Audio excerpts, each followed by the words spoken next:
श्याम का जब जन्म हुआ था तो उसकी माँ बहुत खुश थी। उसकी माँ को लगा कि यह बच्चा पूरे परिवार के लिए खुशियाँ लाएगा, लेकिन ठीक इसका उल्टा हुआ। श्याम के जन्म के बाद ही उसके पिता का देहांत हो गया। इसी कारण लोग श्याम को मनहूस मानने लगे। कुछ दिनों बाद श्याम और उसकी माँ को उसके पिता के घर वालों ने घर से निकाल दिया, जिसके बाद दोनों दूसरे गांव में बड़े मुश्किल से एक छोटी सी झोपड़ी बनाकर उसमें रहा करते थे।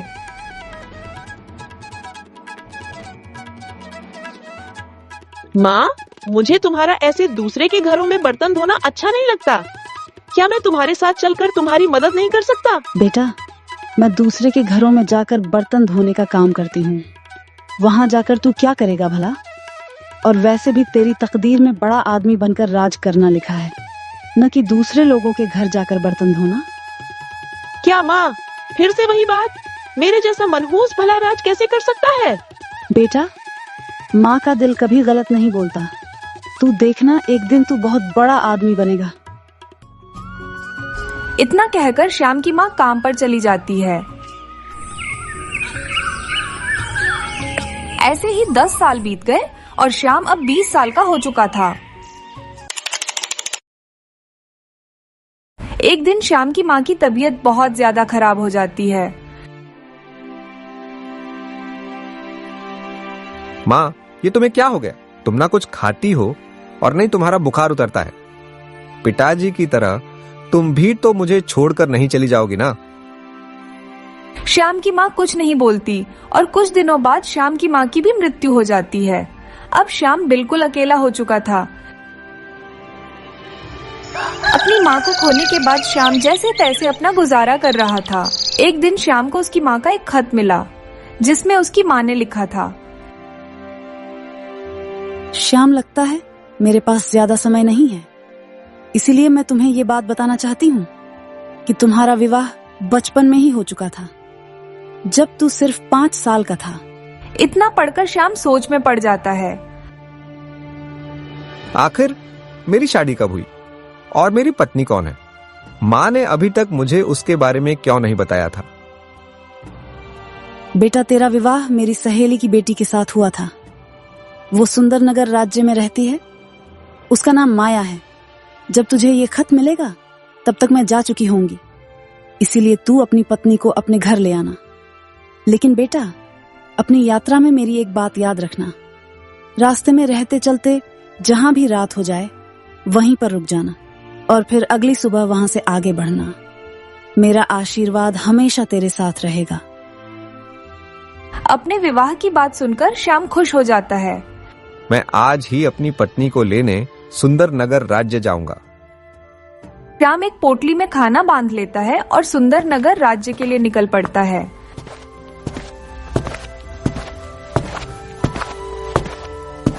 चलते चलते श्याम जंगल के बहुत अंदर तक आ जाता है।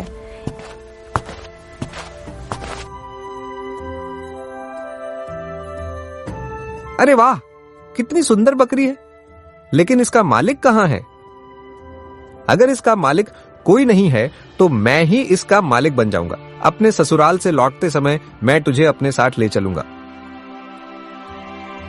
इतना बोलकर श्याम आगे बढ़ जाता है।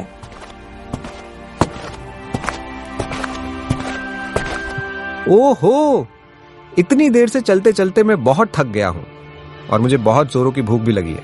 नदी भी पास में ही है। इतना सोचकर श्याम वहीं नदी किनारे पेड़ के नीचे बैठकर खाना खाने लगता है।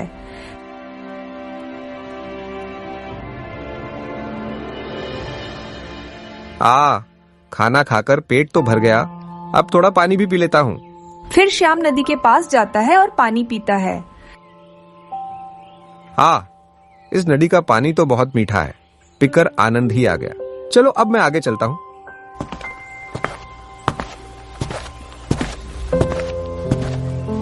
चलते चलते शाम हो जाती है।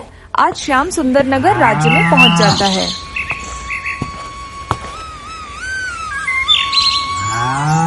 अनजान गांव में श्याम को कुछ भी समझ में नहीं आ रहा था कि वो अपनी पत्नी का घर कैसे ढूंढे। तभी गांव में उसे ठेले वाला दिखाया देता है और वो उसके पास जाकर पूछता है,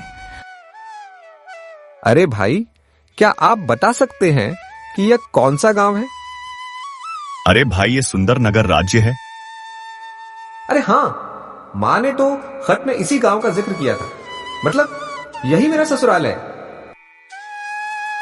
शुक्रिया भाई। लेकिन भाई, क्या तुम बता सकते हो कि माया का घर किधर होगा? अरे हाँ भाई, क्यों नहीं। तुम यहां से सीधे चले जाओ, सबसे अंत में नदी के किनारे वाला घर माया का ही होगा। माया के घर का पता जानकर श्याम वहां से चल देता है। मुझे लगता है वह आखिर वाला घर ही मेरी सासू माँ का है। श्याम झोपड़ी के पास पहुंचा ही था तभी रात हो गई। आज श्याम वहीं रुक जाता है।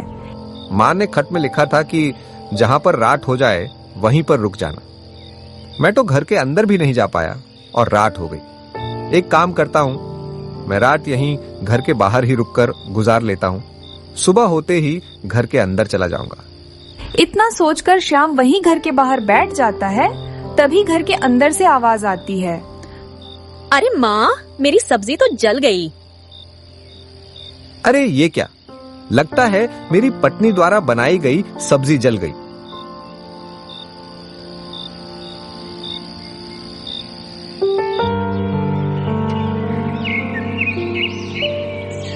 सुबह सुबह श्याम उठता है और घर के अंदर चला जाता है।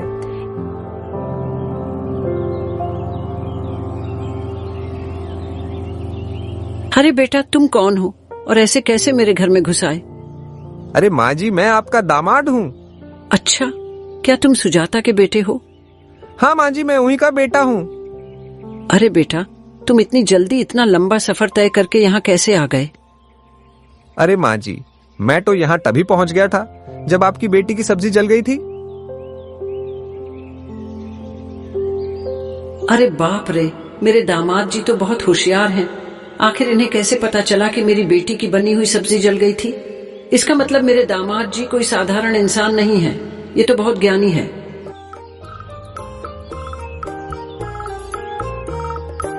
अरे माँ जी, क्या हुआ? आप किस सोच में पड़ गए? कुछ नहीं दामाद जी, आप आराम कीजिए। अरे बेटी, दामाद जी की खातिरदारी करो, मैं अभी आती हूँ।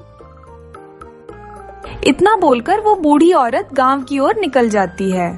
आज बुढ़िया बहुत खुश थी क्योंकि उसे लग रहा था कि उसका दामाद बहुत होशियार है।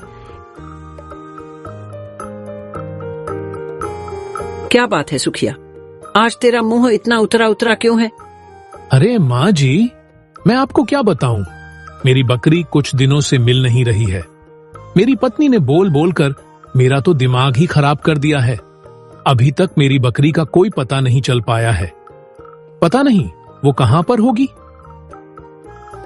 सुखिया तो परेशान क्यों होता है? मैं तेरी बकरी को अभी ढूंढ दूंगी। क्यों मजाक कर रही हो माँ जी?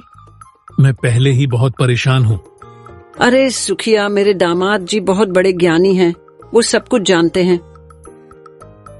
अगर ऐसी बात है तो मैं जरूर आपके दामाद के पास आऊंगा। इतना सुनकर बुढ़िया वहां से चली जाती है और पूरे गांव में यह बात फैला देती है कि उसका दामाद बहुत होशियार है।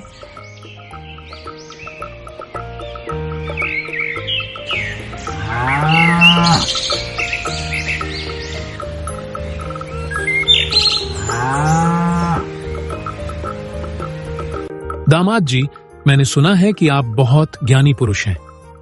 कृपया मेरी मदद करो। हाँ हाँ भाई, मैं ज्ञानी तो हूँ। बताओ तुम्हारी क्या समस्या है? दामाद जी, मेरी बकरी कुछ दिनों से मिल नहीं रही है। मैंने उसे बहुत ढूंढा लेकिन वह कहीं नहीं मिली। क्या आप मेरे बकरी के बारे में कुछ बता सकते हैं कि मेरी बकरी अभी कहाँ पर है? इतना सुनते ही श्याम का ध्यान उसी बकरी पर जाता है जिसे उसने जंगल में घास चरते देखा था।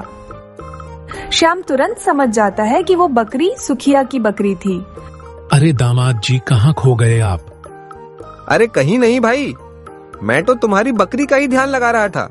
तुम्हारी बकरी कहाँ है? थोड़ी देर सोचने का नाटक करने के बाद श्याम बोलता है, अरे सुखिया भाई, यहीं पास के जंगल में एक पेड़ के नीचे आपकी बकरी घास खा रही है। श्याम के मुंह से ये बात सुनकर वो व्यक्ति बहुत खुश होता है और तुरंत गांव के पास वाले जंगल में जाता है। थोड़ी देर चलने के बाद सुखिया देखता है कि बकरी सामने ही एक पेड़ के नीचे घास खा रही है। अपनी बकरी को देखकर सुखिया की खुशी का तो ठिकाना ही नहीं था।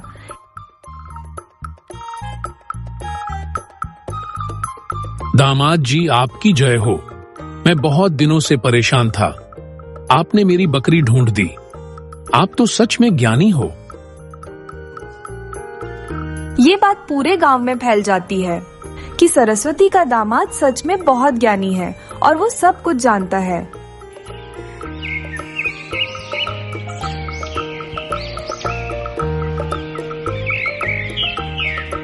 मैं सच कह रहा हूं महाराज, सरस्वती का दामाद बहुत ज्ञानी है, वो सब कुछ जानता है। यह तो बहुत अच्छी बात है। मैं भी उस ज्ञानी आदमी से जरूर मिलना चाहूंगा। सैनिकों, जाओ, सरस्वती और उसके दामाद को जल्दी यहाँ लेकर आओ। राजा की बात सुनकर दोनों सैनिक सरस्वती के घर जाते हैं।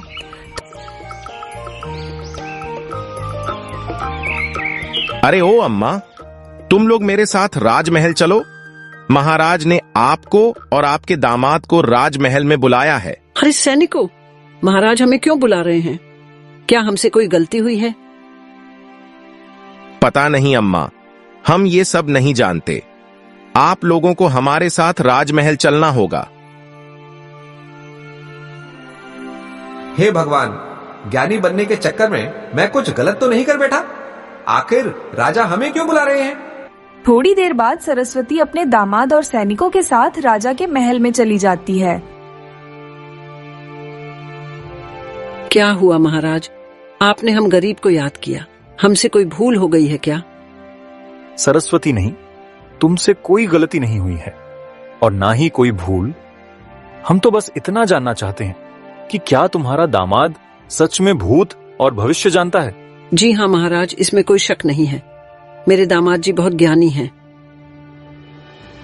क्यों श्याम, क्या यह सच है कि तुम भूत और भविष्य दोनों जानते हो? राजा की बात सुनकर तो श्याम के पसीने ही छूट जाते हैं।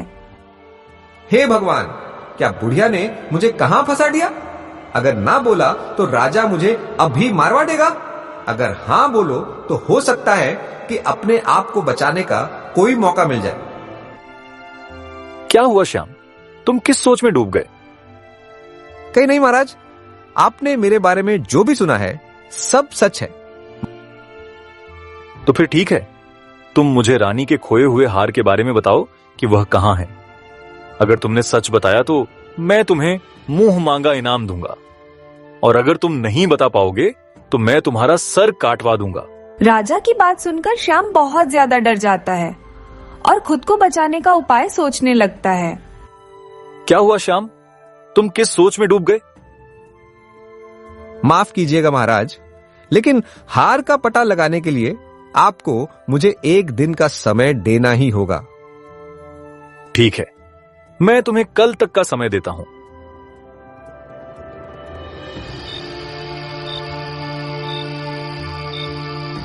हे भगवान, हाँ, मैं कहां आकर फंस गया। अच्छा खासा अपने गांव में शांति से जी रहा था। यहां आकर तो मैंने खुद अपनी पैर पर कुल्हाड़ी मार ली। क्या हुआ दामाद जी, आप इतनी चिंता में क्यों हैं? कुछ नहीं माँ जी, मैं बस हार के बारे में सोच रहा था। आप जाकर सो जाइए, मैं आज यहाँ बाहर ही सोऊंगा। लेकिन दामाद जी, आज आपने खाना तो खाया ही नहीं है। माता जी, आज मेरा पेट पहले से ही भरा हुआ है, इसलिए आज मैं खाना नहीं खाऊंगा। इतना सुनकर सरस्वती घर के अंदर चली जाती है। क्या बुढ़िया ने पहले ही मुझे इतनी बड़ी मुसीबत में डाल दिया है और आज भी शांति से जीने नहीं दे रही है? कल तो मरना ही है, कम से कम आज की रात चैन से सो लेता हूं। इतना सोचकर श्याम वहीं चारपाई पर लेट जाता है, लेकिन चिंता के कारण उसे नींद नहीं आ रही थी, इसलिए वो खुद में ही बड़बड़ाने लगा। कल तो मरना ही है सपना, अब तू आ भी जा। कल तो मरना ही है सपना, अब तू आ भी जा। श्याम इसी बात को बार बार दोहरा रहा था ताकि उसे नींद आ जाए। तभी यह आवाज पड़ोस में रहने वाली औरत के कानों में पड़ी, जिसका नाम सपना था। वो राजा के यहाँ रानी की दासी बनकर काम करती थी। अरे, ये बुढ़िया का दामाद तो मेरा ही नाम ले रहा है। कहीं से पता तो नहीं चल गया कि वो हार मैंने ही चुराया है। हे भगवान, ये क्या हो गया? अगर ये बात है राजा को पता चली तो राजा तो मुझे फांसी पर ही चढ़ा देंगे। अब मैं क्या करूं? थोड़ी देर सोचने के बाद सपना बोलती है,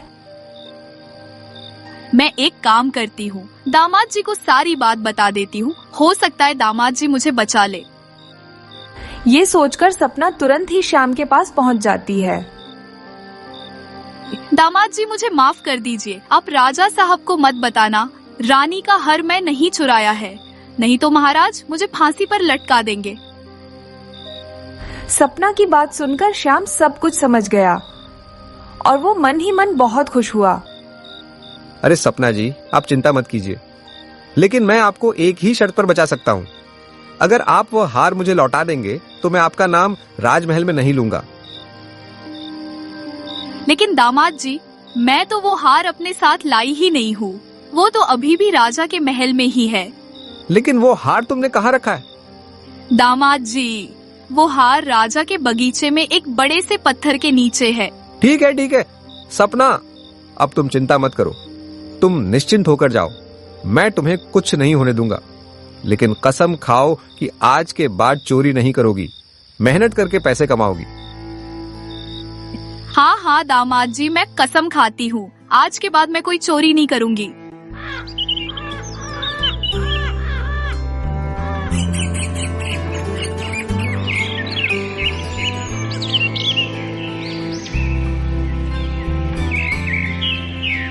अगले दिन राजा के सैनिक फिर से श्याम को लेने आते हैं।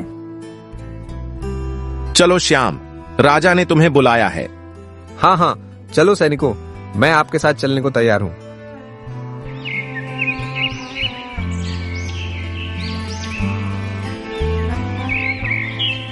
कहो श्याम, क्या तुम्हें रानी के हार के बारे में कुछ पता चला? जी महाराज, मैंने आपके हार की खोज कर ली है। हाँ, तो बहुत अच्छी बात है। अब मुझे जल्दी से बताओ कि वो कहाँ पर है। महाराज, वो हार महल के बगीचे में बड़े से पत्थर के नीचे दबा हुआ है। आदेश मिलते ही सैनिक जल्दी से राजा के बगीचे में जाते हैं। वो हार सच में राजा की बगीचे में ही बड़े से पत्थर के नीचे पड़ा हुआ था। ये देखकर राजा बहुत हैरान था। वाह श्याम, वाह, तुम तो सच में बहुत ज्ञानी हो। मांगो, तुम्हें क्या चाहिए? महाराज, मुझे कुछ नहीं चाहिए। आप अपनी मर्जी से जो भी दे देंगे मुझे स्वीकार होगा। मंत्री जी, श्याम को 1000 सोने के मोहरे इनाम में दे दिया जाए। सोने की मोहरे पाकर श्याम बहुत खुश था। महाराज, अब आप मुझे आज्ञा दीजिए, मैं यहां से जाना चाहता हूं।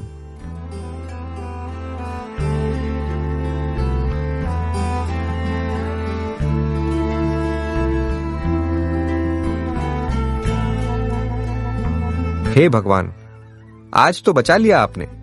अब अपनी पत्नी को लेकर इस गांव को ही छोड़कर चला जाऊंगा। ये सारी बातें सोचते हुए श्याम घर को पहुंच जाता है।